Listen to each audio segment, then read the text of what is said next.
I'm surprised that you agreed to do it. Why are you sitting down with us today? I'm very tired of all of the lies. I've been hearing things and seeing things on the blogs, and I'm just tired. What are the lies that you're hearing that disturb you most? Oh my God, all of them. Got little girls trapped in the basement, helicopters over my house, trying to rescue someone that doesn't need rescuing because they're not in my house, handcuffing people, starving people. I have a harem, a cult. I don't even really know what a cult is, but I know I don't have one, Have you done anything that you regret? Have you done anything wrong? Lots of things wrong when it comes to women that I apologize, but I apologize in those relationships at the time I was in the relationships. Have you broken any laws when it comes to women? Absolutely not. The 6-part series interviewed 50 people, family members, your former tour manager, numerous women who all claim that you abused them. Yeah. Are you saying everybody in that documentary was not telling the truth about you? Everybody? If you really look at that documentary, which I'm sure you have, I have. Everybody said something bad about me. Nobody said nothing good. They was describing Lucifer. I'm not Lucifer. I'm a man. I make mistakes, but I'm not a devil, and by no means am I a monster. I'm going to name the names. Andrea Kelly, your ex-wife, Kitty Jones, Lisa Van Allen, Lisette Martinez, Geronda Pace, Faith Rogers, Asante McGee. You're saying everything they said in that documentary about you is not true. They are lying on me. Why would these women say the same thing about you, that you are controlling, that you are abusive, that you tell women when to eat, when to go to the bathroom, when they can sleep, where they can dress? Why would all these women tell these different stories about you if they were not true? And they don't know each other. That defies logic to me. Right. Until you hear the explanation. You can start a rumor on a guy like me or a celebrity just like that. All you have to do is push a button on your phone and say, so-and-so did this to me. R. Kelly did this to me. And if you get any traction from that, if you're able to write a book from that, if you're able to get a reality show, then any girl that I had a relationship in the past that it just didn't work out, she can come and say the same exact thing. Are you blaming this on social media? I'm talking about the power of social media. In 2008, R. Kelly was found not guilty on 14 counts of child pornography after prosecutors in Chicago failed to convince a jury that he was a man seen in a sex tape with a girl as young as 13. What do you want to say to your fans? Last month, Kelly was indicted again, this time charged with aggravated criminal sexual abuse of 4 women, including 3 who the charges say were minors at the time. Have you ever had sex with anyone under the age of 17? No. Never? No. I have to tell you, it's so hard to believe that based on all that we've read. I'm going to tell you something, Gayle. There's one thing. I'm going to tell you something. What the women said about you. What women said about me. So nobody's allowed to be mad at me and be scorned and lie on me. So they're lying on you. That's your explanation. They're lying on you. Absolutely. Absolutely. Absolutely. You feel that people have maligned your character? I have been assassinated. I have been buried alive. But I'm alive. So I think the point you're making is, and correct me if I'm wrong, that you have never held anybody against their will. I don't need to. Why would I? Well, How stupid would it be for R. Kelly, with all I've been through in my way, way past, to hold somebody, let alone 4, 5, 6, 50, you said. How stupid would I be to do that? I didn't say you were holding... That's stupid, guys. I didn't... Is this camera on me? Yes, it's on. That's stupid. Use your common sense. Don't forget the blogs. Forget how you feel about me.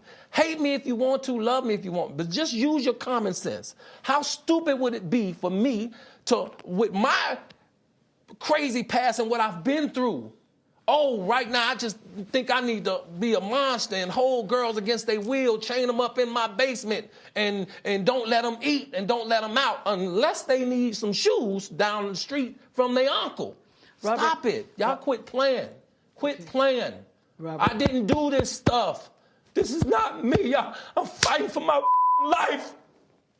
Y'all killing me with this. I gave y'all 30 years of my career. Robert. 30 years of my career. Y'all trying to kill me. You're killing me, man. This is not about music. I'm trying to have a relationship with my kids, and I can't do it.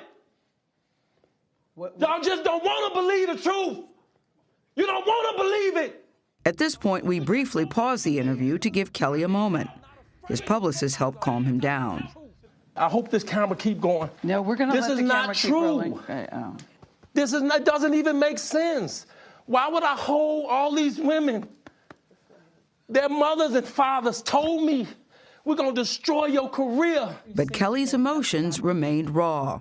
It's real girls out there missing. It's real young girls out there being abducted, being raped, okay? They really are on chains. They really do have chains on their wrists, and they can't get out. Robert, and they're ending up buried in deep. Robert, we have to have a conversation. Really, I don't want you just ranting at the camera. I came here for them to hear me talk. But I need help. What kind of help? This is the kind of help I need. Yes, what kind of help? I need somebody to help me not have a big heart, because my heart is so big. People betray me, and I keep forgiving them. You sound like you're playing the victim here. You sound like R. Kelly. You do. When I listen to you, it does sound like you're playing the victim I'm just telling the truth. And the reason I'm emotional, But Robert, and I apologize for that, is because this is the first time I was able to say something. Yeah. I've said nothing. Well, we're also hearing from the family of a woman who lives with R. Kelly at his home. The parents of Joycelyn Savage say that the singer not only abused but brainwashed their daughter. R. Kelly denies that and claims it was Savage's father who gave his daughter to him at a concert. I didn't go looking for a Joycelyn Savage. I was doing my show. He brought her and asked a friend of mine to put her on the stage with R. Kelly. Make sure she's on the stage. But in a news conference this morning, the Savage family says they have no doubt that Joycelyn is being held by the singer against her will. We went from seeing you or talking to you daily or weekly to not seeing you in 2 years. So that is a clear indication to us and as a mother that something's definitely wrong with this situation.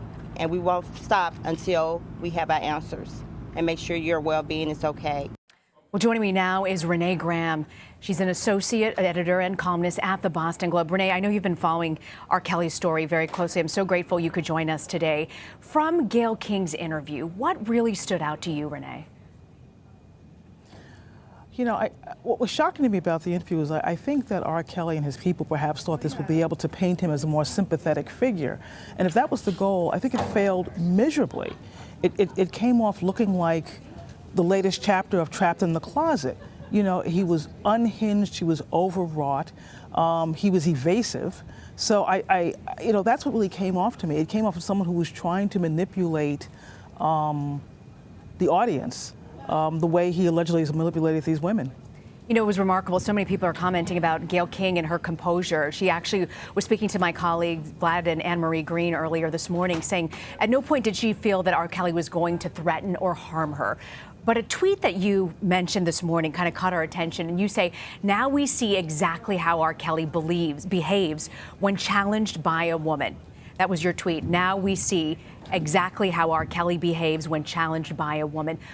What does this say about his track record, and what did you mean by that tweet? Well, you know, in Surviving R. Kelly, we heard women talking about not just sexual violence, but physical violence, and how if they didn't like the right basketball team, they would be slapped, they would be hit. And this sense of domineering and control, being domineering and controlling.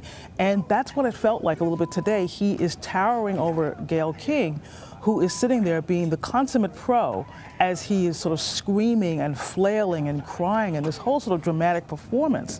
And it just made you wonder that if that's what he does on camera, you know, what is he like when nobody's looking? Yeah, and you know, at one point, Gayle tells him, you know, Robert, I want to have a conversation with you, and he kind of calms down and he turns to her and says, I hope the camera's still rolling. And she says, yes, it is still rolling. But you know, despite all of this, Renee, You mentioned that after the release of Surviving R. Kelly, streams of his music on Spotify increased 16%. R. Kelly does have a fan base. They've shown up after he's been released from jail. But based on the reaction to this interview, what do you think the court of public opinion has to say? I do think there may be a bit of a shift.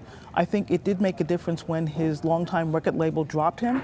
I think that there's a sense that, it isn't just about the money anymore with R. Kelly, that as someone to be affiliated with him, he's a bit of a liability. So, he may get another bump on certain streaming services, and there may be a curiosity factor there. But I want to believe that the career R. Kelly has had for the last 30 years is effectively over. Much has been written sort of about the progress within this Me Too era. You've argued that the voices of Black women have been left out. Do you get the sense that people will now take their voices more seriously? I think what the movement has done is amplify all voices, and I would certainly hope that that would include the voices of Black women among them. The thing we also have to get back to at R. Kelly is these allegations have been out there for 25 years, a quarter of a century, and it seems like no one has ever really listened. They're listening now. People paid attention when he was arrested, people watched the documentary, and people certainly watched Gayle King's interview with him this morning. So I have to think that their voices at last will be amplified, but it shouldn't just stop with the Kelly accusers. I hope it happens to other Black women as well. The unfortunate part of the Me Too era, Renee, is it takes moments like these to re-enter the public consciousness, to remind people again over and over again. How do you keep the attention up on a serious issue like this without having these explosive moments to get the world to sort of pay attention? Well, I think, that there has to be a kind of societal shift with Me Too, and I think that's exactly what Tarana Burke had in mind when she founded this a decade ago. It's about these big moments, but it's also about creating safe spaces where victims can tell their stories without repercussions. And I think that's what this comes down to. If it's just a sort of moment where it's R. Kelly on TV and flailing, but a woman in her office or a woman who works in a restaurant or a young man on his hockey team feels like he still has to keep that secret, then the movement isn't doing what it should be doing, and we're not responding to the movement the way we should be. Are you optimistic, Renee, about the future? Cautiously. Cautiously optimistic. Renee Graham, we're always so grateful. We love having you on CBSN. Thank you for joining us, and thank you for your time. Thank you, Rena.